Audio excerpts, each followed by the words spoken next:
Now, but Senator, your governor, who I started with, Governor Sanford, is suggesting that he may not take the money. That is $8 billion for the state of South Carolina, about 5% of your gross product. It won't be that much, but here's if he refuses the money, will you stand by him? I think it would be smart for South Carolina to take the money because South Carolina is going to have to pay the money back. The average taxpayer gets $8 of tax relief, but their children get $1 trillion of debt. So, could we have done better? Why not yes. return it to the Treasury? Well, at the end of the day, it won't come to the Treasury. It'd be spent in some other state. So what I think we've done is blown an opportunity to help the economy.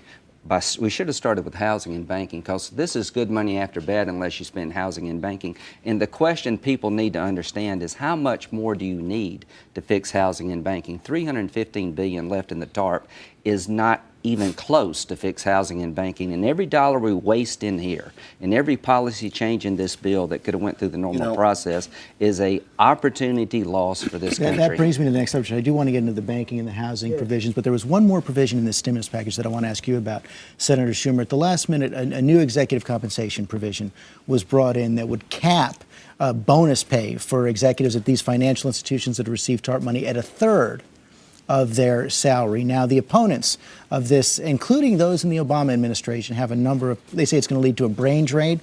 Workers are going to go to foreign banks. They say it's going to force the banks to pay back that TARP money before it is the right thing to do. They also say it might have the perverse effect of actually increasing salaries at the bank. So why put this in now? Well, first, Wall Street has to get it. And the bottom line is the average American says, I go to my desk, I go to my assembly line, I do the right thing, I make no mistakes, and now I'm worried about being laid off. There are declines in pay and benefits. My paycheck stretches less, and yet it seems that a lot of the people on Wall Street basically messed up and they continue to get high salaries. But you're not worried this is going to backfire? No, let me say two things about it. First of all, Senator Dodd put together a provision, and it's a provision that I think is strong and tough, and we need strong and tough. And Wall Street has to learn, if you're going to take money, billions of dollars, you're going to have to limit executive comp. I disagree with the administration in this sense. I have no problem if companies want to get out of this program and get out of the program quickly. That's their business and that's their right, and I think that's just fine. But if you're taking federal money, you're going to have some limits on exec comp. So any of you disagree, or is everybody unanimous? I look forward to the debate between Chuck Schumer and President Obama on this issue. No, I believe there should have been some caps. I think this went too far, and I think it can be counterproductive. Can I suggest the president is going to sign the bill with the provision in it, and you're absolutely right. They were worried this would be a disincentive to talent. And that it would be refused on Wall Street. However, they are now saying, they are going to have to live with it, and he's going to sign the bill. And the reason that we're doing things about CEOs like Chuck has described is because people were burned on TARP 1. And the big loss of this bill is it's not going down well with the public. I think it missed its mark in terms of stimulating the economy. It drew the government more than stimulating the economy. It's going to be hard for us to go back after this bill to ask for more money for housing and banking. And you think that's going to be absolutely essential? Secretary Geithner, when you were before his committee this week, would not say how much more would be needed for the banks. I know $315 billion is not enough to deal with the toxic assets and jumpstart housing. How much more is needed?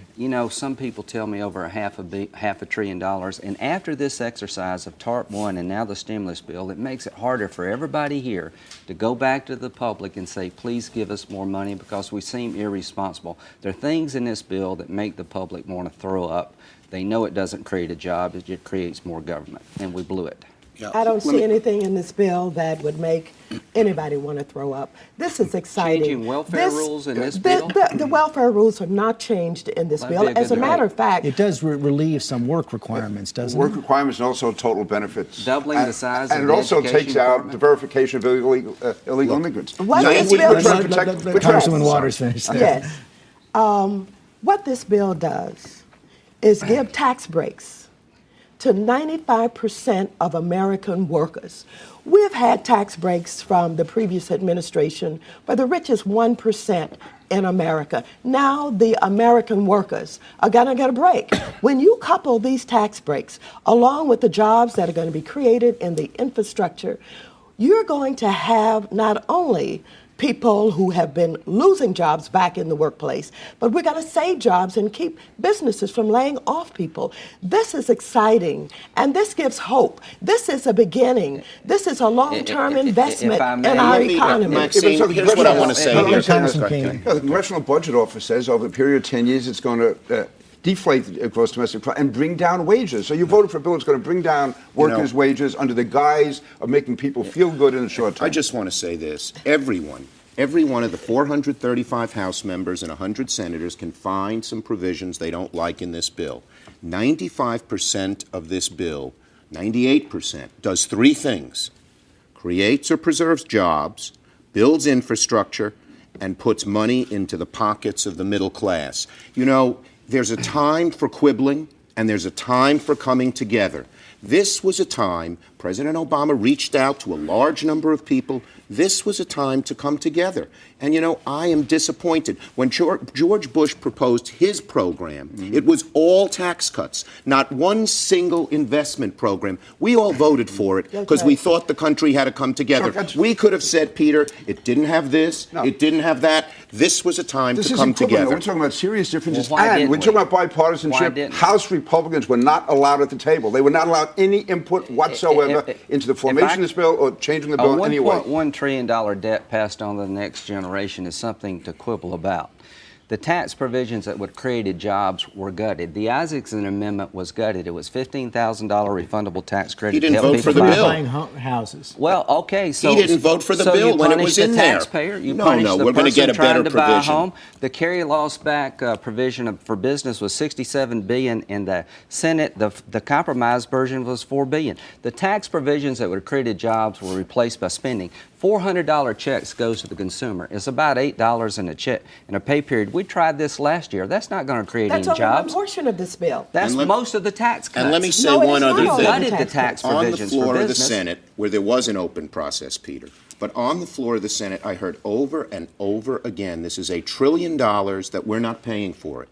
I never heard that mentioned when it came to the Iraq War, which is $1 trillion, which we're not paying for. I never heard it mentioned when George Bush changed a surplus of $300 billion into a deficit of over 800. So